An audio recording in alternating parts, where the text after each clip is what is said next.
Kamusta mga kaibigan? Welcome sa ating couple of minutes dive sa isa sa mga pinakamainit na usapin sa Philippine politics ngayong 2025.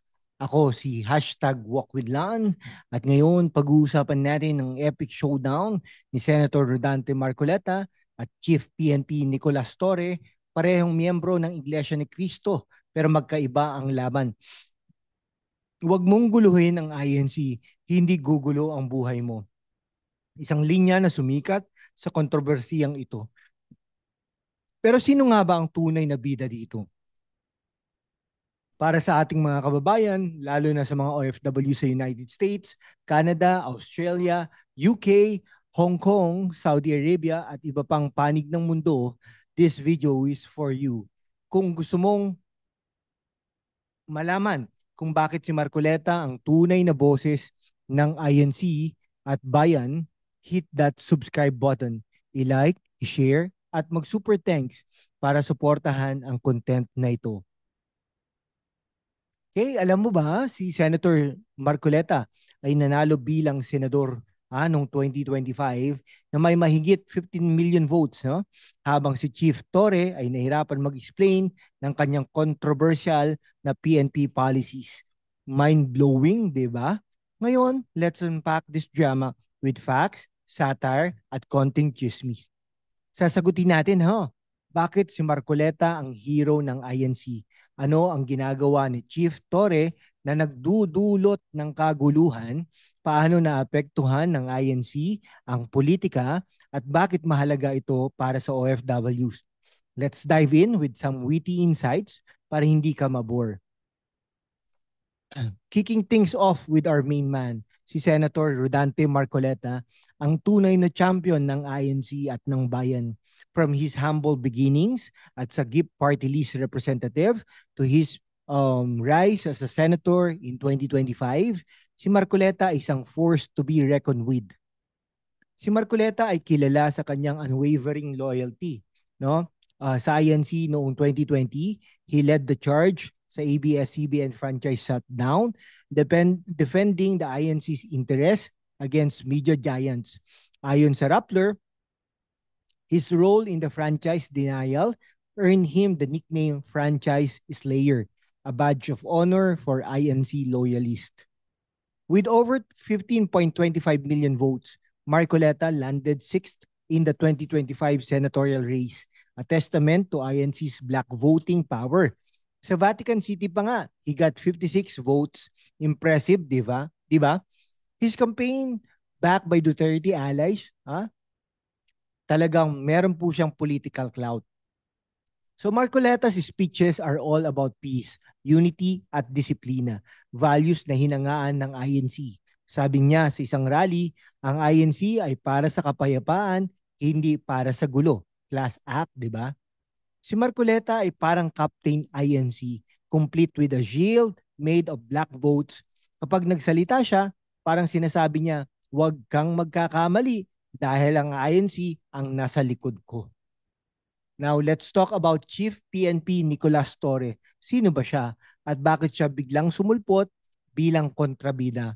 As the newly appointed PNP chief in 2025, Torre promised swifter response times, and a stronger PNP.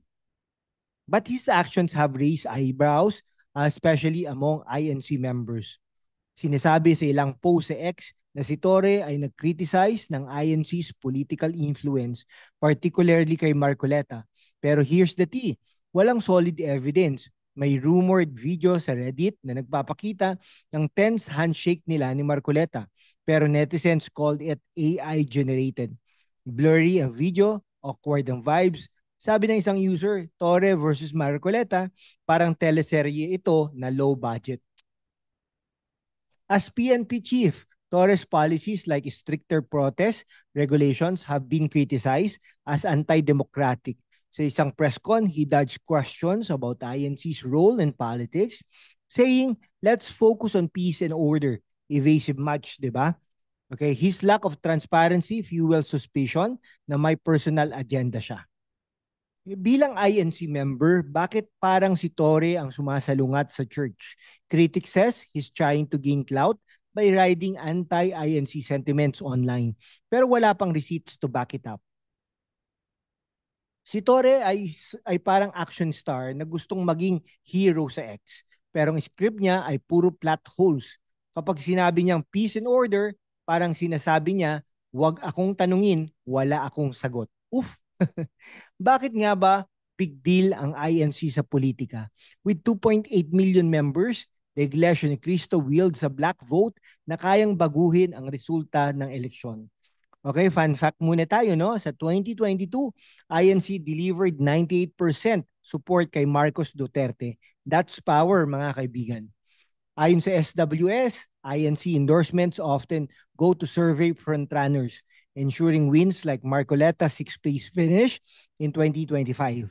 With 15.25 million votes, solid ha, pero hindi sila invincible. Halimbawa, si Jinggoy Estrada lost in 2019 despite INC backing.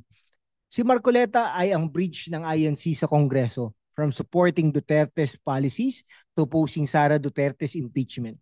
He is a loyal soldier. Sabi niya, the INC stands for unity, not division. Preach.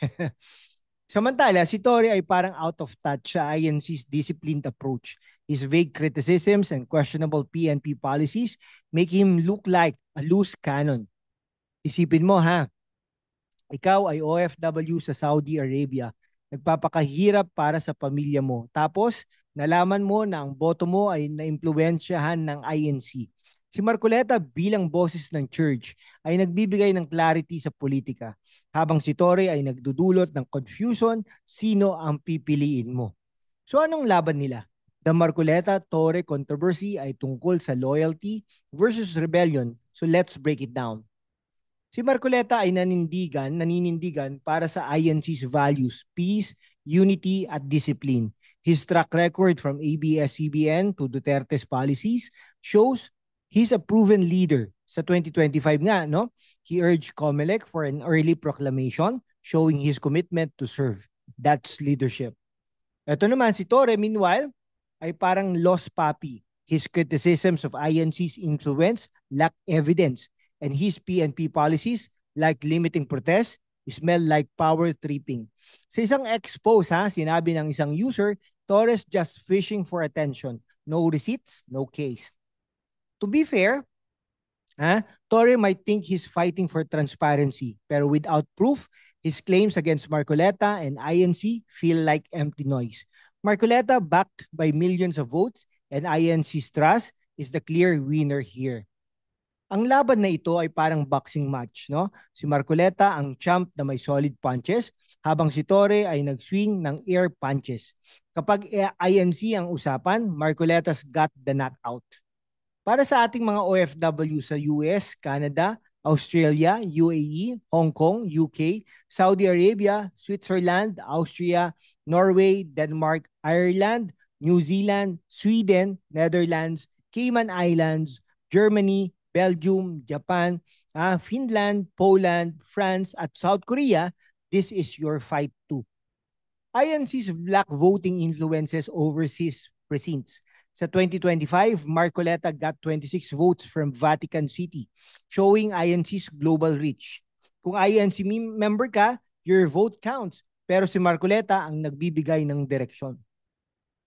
INC's influence is like evangelical groups in the US, disciplined and powerful. Pero si Torres' reckless moves could destabilize this. Sayang ang peace. Comment down below sino ang panig mo, Marcoleta o Torre?